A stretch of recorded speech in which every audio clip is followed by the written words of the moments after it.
নমস্কার বন্ধুরা, আমি নীল নীল অধিকারী লোকু ইউটিউব পেজ থেকে চলে এলাম আজকে আবার আপনাদের জন্য আরেকটি নতুন ভিডিও নিয়ে। বন্ধুরা, অনেকদিন পর ভিডিও আনলাম, কারণ ফেব্রুয়ারি মাসে যেরকম লাগাতার ভিডিও এনেছিলাম মার্চ মাসে সেরকম ভিডিও এখনো আনিনি, মানে আজকেই এলাম। যাই হোক বন্ধুরা, আশা রাখবো যে সকলে ভালোই আছেন, সুস্থই আছেন। তো আসা যাক আজকের ভিডিওর মূল পয়েন্টে। বন্ধুরা, আপনারা জানেন যে আজকে ইস্ট বেঙ্গল বনাম এফসি গোয়ার ম্যাচ। হ্যাঁ বন্ধুরা, এফসি গোয়া যেই টিম, মানে ভারতের ফুটবলের যদি ওভারঅল ডমিনেন্স ধরা হয়, তাহলে বাংলার যদি ডমিনেন্স অবশ্যই থাকে, তাহলে তার সঙ্গে গোয়াকেও একটা আলাদা ডমিনেন্সে রাখতে হয়। হ্যাঁ বন্ধুরা, কারণ আপনারা জানেন যে গোয়াও ভারতের ফুটবলের পেছনে একটা আলাদা অবদান, এবং মানে তাদের যথেষ্ট ক্রেডিটও আছে। আগে যখন আই লিগ হতো, আই লিগে ওদের 4-5টা দল খেলাতো, যেমন আমাদের বাংলাই একমাত্র ফুটবলের ক্ষেত্রে যাদের মানে 4-5টা ভালো টিম দিতে পারবে, মানে যেই সব টিম ফাইট দেবে। এমনি আমাদের বাংলাতে টোটাল 20টার ওপর ফুটবল রেজিস্টার্ড টিম আছে, যেটাকে মানে আমাদের AIFF এবং ফিফার ইয়েতে রেজিস্টার করা, সেই হিসাবে মানে গোয়াতেও মানে মোটামুটি ভালো ডমিনেন্স। তো আসা যাক বন্ধুরা ভিডিওর মূল পর্বে। বন্ধুরা, আজকে ইস্ট বেঙ্গল বনাম এফসি গোয়ার ম্যাচ। হ্যাঁ বন্ধুরা, এফসি গোয়ার ম্যাচ এবং অ্যাওয়ে ম্যাচ। গোয়াতে খেলাটা হবে এবং গোয়ার সেই মাঠে বান্না বি দিয়ে নামটা এই মুহূর্তে খেয়াল পড়ছে না, বাম্বোতানা কি একটা এরকম সম্ভবত হবে। যাক, সেটা বড় কথা না বন্ধুরা। তো গোয়া একটা এমন টিম বন্ধুরা, আপনারা জানেন যে আই লিগ হোক বা ISL হোক, তাদের সবসময় ডমিনেন্স ফুটবলের ক্ষেত্রে ভালো। হ্যাঁ বন্ধুরা, ক্রিকেট হোক বা ক্রিকেট বলবো না, ফুটবলের ক্ষেত্রে গোয়ার যথেষ্ট ডমিনেন্স, এবং ভারতের ফুটবলের উন্নয়নের বা উন্নতির জন্য গোয়ার অনেকটাই মানে হাত আছে। আপনারা জানেন যে গোয়া থেকে আই লিগে চার্চিল বাদার, ডেম্পো, সালগাওকার, এইসব টিমগুলো আগে আই লিগ খেলতো, যেগুলো খুবই মানে ফেমাস টিম।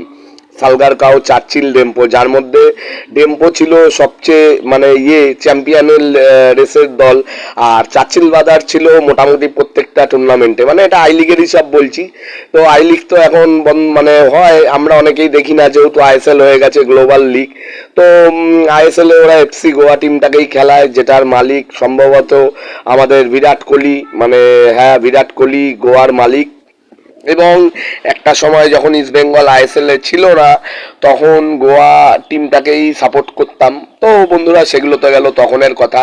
এখন আসি, এখন আমাদের ইস্ট বেঙ্গল দল ISL খেলে, এবং আগামীকাল আমাদের আর গোয়ার ম্যাচ, এবং গোয়া এখনও এই মরশুমে ISL এর পয়েন্ট টেবিলে 4 নম্বরে আছে। হ্যাঁ বন্ধুরা, ওরা 3টে হেরেছে এবং টোটাল 5টা জিতেছে, এবং বাকি খেলাগুলো ওরা ড্র করেছে, করে ওরা পয়েন্ট টেবিলে এখনও 4 নম্বরে আছে। এবং আজকে আগামীকাল মানে আজকে আমাদের সাথে ওদের ম্যাচ, ভুল করবেন বন্ধুরা, আগামীকাল বলছি, মাফ করবেন।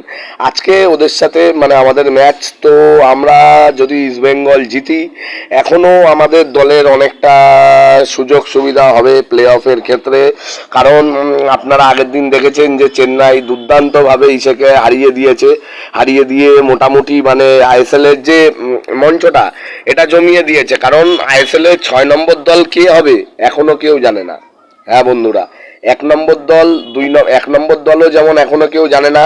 অনেকে বলছে মোহনবাগান 1 নম্বর হবে, অনেকে বলছে উড়িষ্যা 1 নম্বর হবে, যদিও সেটা আগামী দিনের ডার্বির ম্যাচটা সহ উড়িষ্যার আগামী যত খেলাগুলো আছে সেগুলো অনেকটাই মানে ডিপেন্ড করবে বা নির্ভর করবে। তবুও আমি শিওর যে আমার যতটা মন বলছে যে হয়তো উড়িষ্যাই 1 নম্বর হবে, মানে লিগটা জিতবে, যেটাকে ISL লিগ বলে, সেটা হয়তো উড়িষ্যাই জিতবে মেবি। কারণ আমরা ডার্বি 10 তারিখে যদি খেলা হয়, সেটা আমরা ডার্বি ওদেরকে হারিয়ে দেবো, মাচাদেরকে হারিয়ে দেবো। তো ডার্বির প্রসঙ্গ পরে, আগে আসি বন্ধুরা ইস্ট বেঙ্গল ভার্সেস গোয়ার প্রসঙ্গে। তো এই গোয়ার টিমে বন্ধুরা আপনারা জানেন যে আমাদের ইস্ট বেঙ্গলের বোরজা হেরেরা, হ্যাঁ বন্ধুরা, বোরাটা আমাদের চলে গিয়ে যে যা ক্ষতি হয়েছে, এটা আমরা যারা লয়াল ইস্ট বেঙ্গল সাপোর্টাররা আছি তারাই জানি। মারাত্মক ক্ষতি হয়ে গেছে, মারাত্মক ক্ষতি। যদিও জানি না বোরার সাথে কোচের মানে আমাদের ইস্ট বেঙ্গলে কোয়াদার স্যার কোচের মানে ছিল কিনা, মানে তাদের মধ্যে হয়তো অ্যাডজাস্ট হচ্ছিল কিনা, বা তাদের মধ্যে যে একটা কেমিস্ট্রি, মানে কোচ গুরু শিষ্যর যে একটা কেমিস্ট্রি, সেটা ছিল কি ছিল না জানি না। বোরাটা যদি না যেত সেটাই ভালো হতো। বোরা যে গোয়াতে গিয়েও যে বোরার ভালো হয়েছে এমন কিন্তু না, ভালো তো অবশ্যই হয়েছে। গোয়া একটা ভালো পজিশনে আছে, গোয়া 4 নম্বরে আছে, গোয়ার কাছেও সুযোগ আছে, গোয়াও চাইলে লিগ চ্যাম্পিয়ন হতে পারে। কিন্তু তারপরেও বন্ধুরা বলবো যে বোরা গোয়াতে থেকে তার যে খেলাটা এবং ইস্ট বেঙ্গলের থেকে তার পারফর্ম ডেলিভারি দুটোর আকাশ পাতাল তফাৎ। বোরা যদি ইস্ট বেঙ্গলে খেলে যেরকম পারফর্ম ডেলিভারি করছিল, সেখানেও ডাইরেক্ট সরাসরি 4-5 কোটি মানুষের কাছে নয়নের মণি হয়ে গেছিল।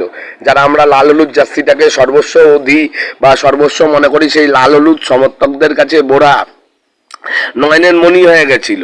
ঠিক আছে, সে হয়তো এখন সে দল ছেড়ে গেছে, হয়তো সে মনে করেছে যে না, তার গোয়ার থেকেও তার ভালো, মানে ইস্ট বেঙ্গলের থেকেও তার ভালো ফিউচার গোয়াতে আছে। কিন্তু আমার মনে হয় না তার গোয়াতে যাওয়াটা সঠিক সিদ্ধান্ত। কারণ গোয়ার যে টিম, ম্যাকহিউ মাচাদের পুরনো প্লেয়ার, মাচা বলতে মানে বিজলি কাকু, মানে এটিকে মানে পুরো এমনি ভালো প্লেয়ার ম্যাকহিউ, তারপরে মোহাম্মদ ইয়াসির, তারপরে তার সাথে মানে ওদের গোয়াতে আরও ভালো ভালো প্লেয়ার আছে, রিপোলি, ঠিক আছে, নগরা রিপোলি। তারপরে মানে কাকে ছেড়ে কাকে বলবো, গোয়ার টিম তো এক্সেবার কারেক, কারোর ছেড়ে কারোর নাম। গোয়াতে গোয়া একটা এমনই টিম মানে যেটা সবচেয়ে ব্যালেন্স মাঝমাঠ। মাঝমাঠের যদি হিসাব হয়, মাঝমাঠ মানে মিডফিল্ডের এই মরশুমে সবচেয়ে সেরা টিম আমি বলবো গোয়ারই। মানে গোয়ার দলটা যখন প্রথমে করেছে, দলটাই করেছে মাঝমাঠের হিসাব করে। মানে মাঝমাঠের যত ভালো ভালো প্লেয়ার, মানে যাদের ওপর মাঝমাঠে আর কেউ নেই আইএসএল এর মঞ্চে, তাদের সকলকে গোয়া তাদের টিমে নিয়ে নিয়েছে। ওই নিয়েছে, খেলাতে পারছে না, এবার আজ খেলাচ্ছে একে, কাল খেলাচ্ছে ওকে, পরশু খেলাচ্ছে ওকে। আর আমাদের ইস্ট বেঙ্গল দলের যেটা প্রবলেমটা হচ্ছে, আমাদের মাঝমাটি নেই। মানে বোরাটা চলে গিয়ে আর সোল কেসপোর মানে প্যাক আওয়ারে, মানে যেই সময় আমরা ডুরান্ড কাপটা রানার্স হই, আমি মানে অনেকেই বলবে ইস্ট বেঙ্গলের সেরা সময় হচ্ছে সুপার কাপ চ্যাম্পিয়ন। আর এই সুপার কাপ চ্যাম্পিয়ন তো সেরা, কিন্তু আমার কাছে যদি মোমেন্টাম হয়, মানে যেটা থেকে আমরা কামব্যাক করেছি, সেটা অলওয়েজ ডুরান্ড কাপে বাংলাদেশের আর্মির বিরুদ্ধে যেই খেলাটা আমরা ড্র করলাম, একদম লাস্ট ফিনিশিংয়ে বাংলাদেশ আর্মির বাচ্চাগুলো গোল করলো এবং খেলাটা ড্র হয়ে গেল। ঠিক আছে, সেই ম্যাচটা বাদ দিলে যদি ডুরান্ড কাপের, আর ফাইনালটা অবশ্যই বাদ দিতে হবে, যেহেতু মানে ফাইনালটা তো একটা সেকেন্ডের ভুলে আমরা মাচাদের কাছে হেরেছি। পেট্টাতসকে অ্যালাউ করলো, পেট্টাতসকে যদি অ্যালাউ না করতো, মাঝমাঠেই যদি খাবড়াদা ওকে ফেলে দিত বা ইয়ে করে দিত, হ্যাঁ, তাহলেই মানে ফাইনালটা টাইব্রেকার হলে হিসাব অন্যরকম হতো। মানে ডুরান্ড কাপের ফাইনালের কথা বলছি, যেটা আমরা রানার্স হলাম, যার ফলে মাচারা আমাদের উপর খুব অত্যাচার করেছিল, সেদিনকের কথা বলছি। তো সেদিনকে আমাদের মানে ইস্ট বেঙ্গল আমরা মূলত ফিরেছি হচ্ছে আমার হিসাবে ডুরান্ড কাপেই। সে একটা ম্যাচ ফাইনাল খারাপ গেছে আমাদের একটা ভুল ডিসিশনে, কিন্তু ডুরান্ড কাপটা আমাদের ভালো হয়েছে। কিন্তু কি কার জন্য? সেই বোরার জন্যই। আপনারা ভালো বলেন বা খারাপ বলেন, বা আমাকে আপনাদের হিসাবে আপনারা আমাকে যাই জাজমেন্ট করেন, কিন্তু আমি বলবো আমাদের যদি ডুরান্ড কাপটার এত সুন্দর যাত্রা কমপ্লিট হয় বোরার জন্য, বোরার নিখুঁত পাস এবং বোরার এত সুন্দর স্ট্র্যাটেজি। মানে হয়তো সিলভা নামে ক্যাপ্টেন হলেও দলটাকে কিন্তু লিড করছিল, মাঝমাঠটাকে লিড করছিল বোরাই। কারণ সোল কেসপো তো ছিলই, সোল কেসপো সেই সময় দারুণ খেলেছে, তার সাথে আমাদের ইসেও দারুণ ছিল, সিলভাদাও দারুণ ছিল, সেগুলো না, বা নন্দদাও দারুণ ছিল। কিন্তু আমি যদি বলি বোরা চলে যাওয়াতে আমাদের দলের অনেকটাই ক্ষতি হয়েছে, কিন্তু বোরার যে লাভ হয়েছে তা কিন্তু না। বোরার লাভ হয়েছে বলতে গেলে এটাই যে ও হয়তো একটা এমন টিমের কাছে আছে যেই টিম গ্যারান্টি প্লে অফ খেলছে আইএসএল এ, বা আইএসএল টেবিলটাও জিততে পারে, মানে আইএসএল এর যে ট্রফিটা সেটা হয়তো জিততে পারে। ওর লাভ বলতে গেলে শুধু এইটুকাই, ওর ইন্ডিভিজুয়াল লাভ, মানে বাই প্লেয়ার জাজমেন্ট বা ইন্ডিভিজুয়াল লাভের কথা যদি বলি, সেটা কিন্তু ওর হয়েছে বলে আমার কিন্তু মনে হয় না। কারণ আমাদের ইস্ট বেঙ্গল দলে আমরা বোরাকে যেই রেসপেক্ট, যেই সম্মান, যেই আদর, যেই সমাদর আমাদের ইস্ট বেঙ্গল সমর্থকরা আমরা বোরাকে করেছিলাম, সেইটা কিন্তু বোরা আমার মনে হয় না অন্য কোনো দলে গিয়ে সেটা পাবে। এক, দ্বিতীয়ত হচ্ছে ভিডিওটার অনেকটা প্রসঙ্গই বোরাকে নিয়ে বললাম, হ্যাঁ, কারণ বোরা চলে যাওয়াতে যেহেতু আমাদের ক্ষতি হয়েছে, অনেকটা লস হয়েছে, তাই। এছাড়াও মোহাম্মদ ইয়াসির বলেও ওদের একটা প্লেয়ার আছে মানে গোয়াতে, সেই প্লেয়ারটা যদি আমাদের হতো, আমার কিন্তু প্রথম থেকেই বহুত ভালো লাগতো প্লেয়ারটাকে, মোহাম্মদ ইয়াসির মানে প্লেয়ারটা। তারপরে এইসব প্লেয়ার যদি আমাদের মাঝমাঠে হতো তাহলেও একটা মাঝমাঠের মানে ভরসা পাওয়া যেত। তো আমাদের ইমামি এবং আমাদের যে সিটিও আছে, ইস্ট বেঙ্গল দলের সিটিও যে আছে, তারা তো এগুলো আগে দেখেনি বলেই আমাদের দলের এরকম পারফরমেন্স। যদিও ব্যাড রেফারিও আমাদের অনেকটা হয়েছে, রেফারিও আমাদেরকে দুটো ম্যাচ তো জলজান্ত হারিয়েছে। একটা উড়িষ্যার প্রথম ম্যাচটা, যেটা আমাদের ইস্ট বেঙ্গলের অর্গানাইজ ছিল যুব ভারতী 23শে ডিসেম্বর, সেদিনও রেফারির ভুলভাল সিদ্ধান্ত ছিল। এছাড়াও আগের দিনও রেফারি যদি মানে চাইলে করতে পারতো, মানে আমাদের ইসেকে যদি ওই দিন মোহাম্মদ রাকিবকে যদি ওই দিন করতো, মানে ফাউলটা না দিলেও না পারতো, কারণ রাকিবের সাথে কিন্তু টাচ ছিল, বডি টাচ ছিল মরিচোর, ঠিক আছে, বডি টাচে ছিল, বডি কন্ট্যাক্টে ছিল। এবার রাকিব হয়তো ওটাই ভেবেছিল দেবে না, কিন্তু দিয়েছে। গোল খেয়ে গেছি, গিল ঠিক দিকেই চাপিয়েছিল, গোল খেয়ে গেছি, সেটা আলাদা ব্যাপার, সেটা তো এখন আর পাল্টানো যাবে না, সেটা সিদ্ধান্ত পাল্টানোও যাবে না, সেটা আলাদাভাবে কোনো কিছু করাও যাবে না বন্ধুরা। তো রেফারি একটা ম্যাটার আমাদের সাথে হয়েছে। তাও চাইবো বন্ধুরা যাতে আমরা গোয়ার ম্যাচটা যাতে জিতার কথা বলবো না, চাইবো যাতে জিতার কথা না বলা ছাড়াও আর কি বলবো বন্ধুরা। তাও চাইবো বন্ধুরা যাতে ম্যাচটা জিতি, যদিও জেতা আমাদের বহু টাফ। ওদের ব্রুনো ফার্নান্ডেজ, ম্যাকহুই, তারপরে মার্টিনেজ মানে যেটা স্ট্রাইকার, তারপরে J1 ইন্ডিয়া, তারপরে সন্দেশ সিংহান মানে ওদের মানে ডিফেন্স, ওনা ইন্ডিয়া এবং সন্দেশ সিংহান, তার সাথে ওদের ম্যাকহিউ, বোরা মানে মোহাম্মদ ইয়াসির, তারপরে সিং ওদের গোলকিপার, ঠিক আছে, সব আমাদেরই, মানে সিং আমাদের গোলকিপারটা আমাদেরই গোলকিপারটা আমাদেরই খেলে যাওয়া, তার সাথে বোরাটাও আমাদের খেলে যাওয়া, তার সাথে বুনো ফার্নান্ডেজ আর ফার্নান্ডেজ, এই দুটো যে প্লেয়ার আছে, এই দুটো পুরো প্লেয়ার গোয়ার প্রোডাক্টেড, মানে গোয়ার পুরো ওন প্রোডাক্ট এবং ওন প্লেয়ার। এবং তার সাথে ম্যাকহুই মাচাদের প্লেয়ার, এবং আছে রিপোলি আছে, নগরা রিপোলি, এবং মার্টিনেজও আছে। তো বন্ধুরা চাইবো যাতে ওদের এত ভালো টিম, এত ভালো ভালো প্লেয়ার, এবং আমাদের টিমে তো মানে সেই মানে সবার আশা থাকবে সোল কেসপো যাতে প্রথম থেকে খেলে, হরমনজিৎ সিং খাবড়াদা যাতে প্রথম থেকে খেলে, কারণ খাবড়াদা আগের দিন প্রথম থেকে খেললে ম্যাচটা আমরা হারতাম না, এটা আমার বিশ্বাস। খাবড়াদা যেইটুকানি টাইম খেলেছে সলিড, মানে লাস্টের দিকে একটা পাস দিয়েছিল, ওটা একটুখানি কেউ যদি হেড করতো গোল হয়ে যেত।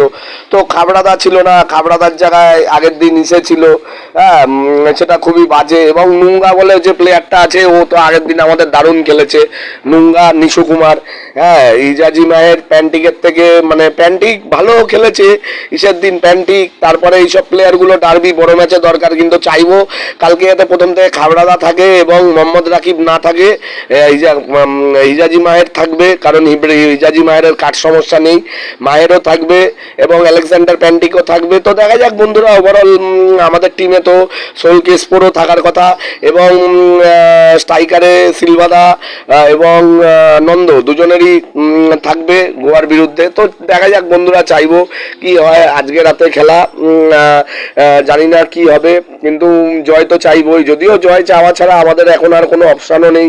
যদি জিতি তাহলে যদি কিছু অঘটন ঘটলেও, মানে অন্য দলের উপর ভরসা করে যদি কিছু অঘটন ঘটে, তাহলে আমাদের একটা সুযোগ এখনো প্লে অফের হলেও হতে পারে। একদম নেই যে তা কিন্তু বলবো না বন্ধুরা, হলেও হতে পারে। তো যাই হোক বন্ধুরা, নীল অধিকারী লোকু, আপনারা যারা ইউটিউব পেজের ভিডিওগুলো রোজ দেখেন তাদেরকে জানাই ধন্যবাদ, এবং এখনো আপনারা যারা নীল অধিকারী লোকু ইউটিউব পেজটা সাবস্ক্রাইব করেননি তারা অবশ্যই সাবস্ক্রাইব করে নেবেন এবং বেলটাও টিপে দেবেন। অনেক ধন্যবাদ বন্ধুরা। জয় ইস্ট বেঙ্গল, জয় মা ইস্ট বেঙ্গল। এবং চাইবো যাতে জিতেই শেষ করি, যদিও জিত বললে তো হয় না, জিতবো তখনই যদি আমাদের ক্রেসপো, খাবড়া এবং নন্দ এবং মহেশ মহেশ মানে আমাদের টিমের হচ্ছে মেন ভরসা যদি হয় মহেশই।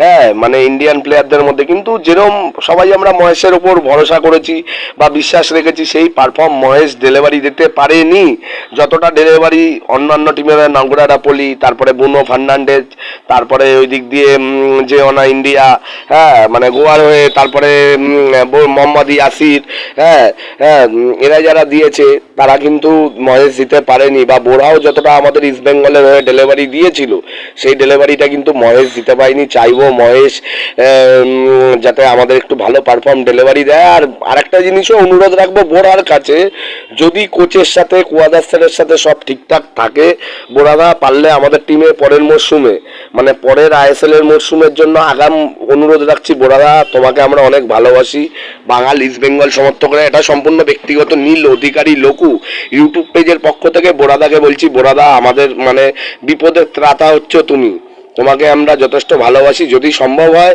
কোনো সুযোগ হয় তাহলে চাইবো অবশ্যই তুমি যাতে পুনরায় আমাদের আবার ইস্ট বেঙ্গল ক্লাবে যেরকমভাবে তুমি আমাদের ডুরান্ড কাপ, সুপার কাপ এবং আইএসএল এর প্রথমের দিকের কিছু ম্যাচগুলোয় আমাদের পাশে থেকেছো এবং আমাদেরকে জেতাতে সাহায্য করেছো, সেরকমই তুমি আমাদের ক্লাবে পুনরায় ফিরে এসো। যদি কোচের সাথে তোমার সব ঠিকঠাক থাকে তবেই, এবং অন্যান্য প্লেয়ারদের সাথে কেমিস্ট্রি তো এটা নতুন করে বলার না, ক্রেসপোর সাথে তোমার যথেষ্ট সব ঠিকঠাকই মানে সেটিং হয়ে গেছিলো, মানে যেটাকে কেমিস্ট্রি বলে। সাথে বোরার সাথে আমাদের সিলভাদারেরও একটা কেমিস্ট্রি ভালো ছিল। তো যাক বন্ধুরা, এগুলো তো গেল খেলার কথা, এবার আসি ডার্বির কথায় বন্ধুরা।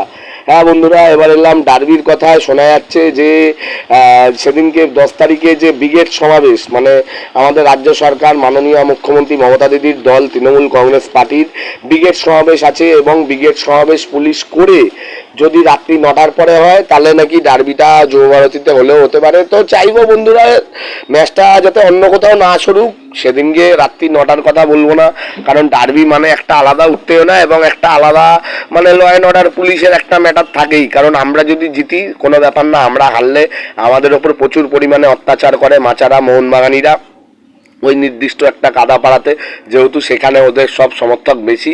তো রাত্রি 9টায় ডার্বি, 9টায় যদি ডার্বি হয় মোটামুটি খেলা শেষ হতে হতে 11টা সাড়ে 11টা, এবং 11টা সাড়ে 11টার পরে ট্রেন পাওয়াও দুষ্কর। ট্রেন তো দূরে, আগে বিধাননগর অবধি আসাই দুষ্কর। অন্যান্য দিন 10টায় খেলা শেষ হয়, তাই আমরা এই লরি ওই লরি ধরে গাড়ি আসতে হয়, কারণ বাস থাকে না। এবং আগে যে সাদা বাসগুলো চলতো, যেটা বইমেলা স্পেশাল চালাতো সরকার, ওই বাসগুলো এখন আগের মতন অতটা অ্যাভেলেবেল থাকে না। তো চাইবো বন্ধুরা যাতে ডার্বিটা হোক, মানে যদি ডেট পিছিয়ে হলেও আমার মতে ভালো হতো। কিন্তু আমি তো শেষ কথা না, ইস্ট বেঙ্গল ক্লাব, এফএসডিএল এবং আইএসএল কমিটি যা বলবে এবং রাজ্য সরকার যা বলবে তাই হবে। দেখা যাক, রাত্রি 9টায় না হলেই ভালো হতো। কিন্তু আবার আর একটা কথা, রাত্রি মানে বাইরের স্টেটে হওয়ার থেকে যদি আমাদের ওয়েস্ট বেঙ্গলে রাত্রি 9টায় হয় হোক, এটা আরো ভালো হবে।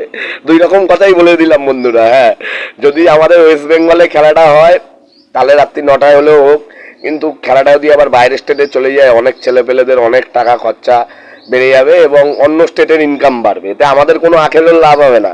আমাদের লাভ হবে না, ইনকাম বাড়বে জামশেদপুরের অথবা উড়িষ্যা সরকারের, যাদের সাথে আমাদের রাজ্য সরকারের কোনো মানে ট্রানজাকশানই তেমন নেই।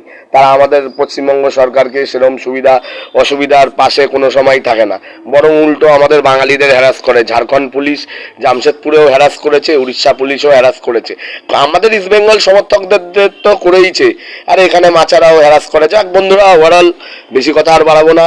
নীল অধিকারী লঘু ইউটিউব পেজের ভিডিওগুলো আপনারা যারা দেখেন তাদের ধন্যবাদ, এবং আপনারা এখনও যারা নীল অধিকারী লঘু ইউটিউব পেজটা সাবস্ক্রাইব করেননি তারা অবশ্যই সাবস্ক্রাইব করে নেবেন এবং বেলটাও টিপে দেবেন। অনেক ধন্যবাদ বন্ধুরা। জয় ইস্ট বেঙ্গল, জয় মা ইস্ট বেঙ্গল, এবং নীল অধিকারী লঘু ইউটিউব সাবস্ক্রাইব করতে ভুলবেন না।